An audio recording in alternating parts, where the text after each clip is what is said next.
দুর্ভাগ্য পশ্চিম বাংলা থেকে আমরা বোম মেরেছি, আমরা বোম বেঁধেছি, আমরা শওকত মোল্লা তৈরি করেছি, আমরা আরাবুল তৈরি করেছি, আমরা একটা এপিজে আব্দুল কালাম তৈরি করতে পারিনি।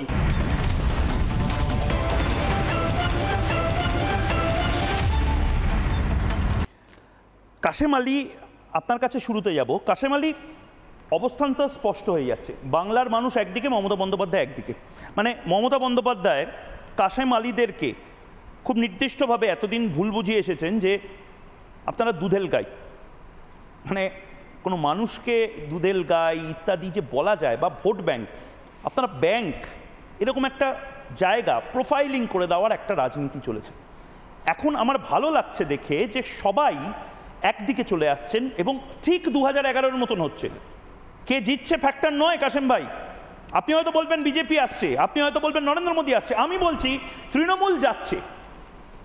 মানুষের মহাজোট তৈরি হচ্ছে, যে মানুষের মহাজোটে আপনি আছেন, যে মানুষের মহাজোটে হয়তো আর বাকি যারা যারা রয়েছে তারা প্রত্যেকে রয়েছে। এই রাগটা শুরু হলো কেন মমতা বন্দ্যোপাধ্যায়ের বিরুদ্ধে, যদি একটু অ্যানালাইজ করেন খুব সংক্ষেপে।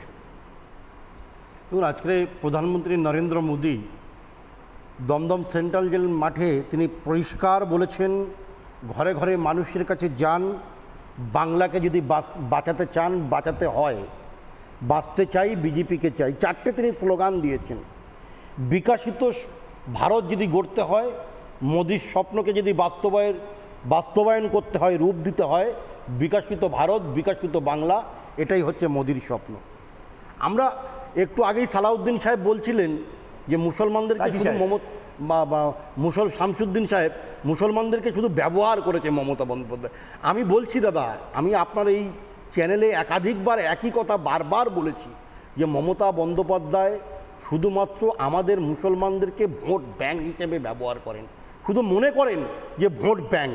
এই এসআইআর হচ্ছে, এসআইআরের সাথে বলুন ভারতীয় বাঙালি রাষ্ট্রবাদী এই দেশীয় মুসলমানদের কি সম্পর্ক? পাড়ায় পাড়ায় এমন করে ক্যাম্পিং করা হচ্ছে, বলা হচ্ছে যে এসআইআর মানেই হচ্ছে এনআরসি, মুসলমানদের ধরবে আর ডিটেনশন ক্যাম্পে পাঠিয়ে দেবে। এবার আমার বিভিন্ন চাচা মুরব্বি, পাড়া প্রতিবেশী, যারা বয়স্ক মানুষ, যারা যুগ যুগ ধরে এদেশকে ভালোবেসে এদেশে বড় হয়েছেন, মৃত্যুর পরেও তার শেষ ঠিকানা, শেষ সম্বল কবর, মাটি হবে। এই কবরে হাজার হাজার বছর এই আমার মুরব্বি চাচাদের শুয়ে থাকতে হবে। স্বাভাবিকভাবে একটা প্রশ্ন জাগছে যে মুসলমানদের কি পালিয়ে যেতে হবে? দেখুন, আমরা প্রকৃত রাষ্ট্রভক্ত বা রাষ্ট্রবাদী এই চেতনা যদি মানুষের কাছে উপস্থাপন করতে পারতাম, তাহলে মমতা ব্যানার্জির এই ন্যারেটিভটা আজকে বাংলার মাটিতে প্রতিষ্ঠিত হতো না। আজকে আমার দুর্ভাগ্য, আমাদের দুর্ভাগ্য, যদি আমাদের হাতে পেন থাকে দাদা, তাহলে মমতা ব্যানার্জির অসুবিধে কোথায়? আজকে জয়েন্ট এন্ট্রান্সের রেজাল্ট বেরিয়েছে, একটা মুসলমান ছেলে সেখানে র্যাঙ্ক করতে পারিনি।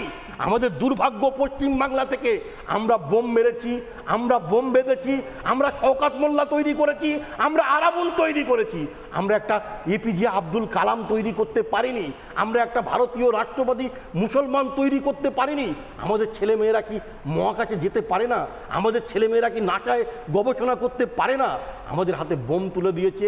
মারবে কে? রহিম চাচা। মরবে কে? কুদ্দুস চাচা। মার খাবে কে? রক্তাক্ত হবে কে? আমি মুসলমান। শুধু আমাদের ব্যবহার করেছে মমতা বন্দ্যোপাধ্যায়। নানা ধরনের কন্টেন্ট দেখার জন্য লাইক করুন, শেয়ার করুন আমাদের ফেসবুক পেজ, সাবস্ক্রাইব করুন আমাদের ইউটিউব চ্যানেল। পাশাপাশি অন্যান্য ব্রেকিং নিউজের জন্য অবশ্যই চোখ রাখুন রিপাবলিক বাংলায়।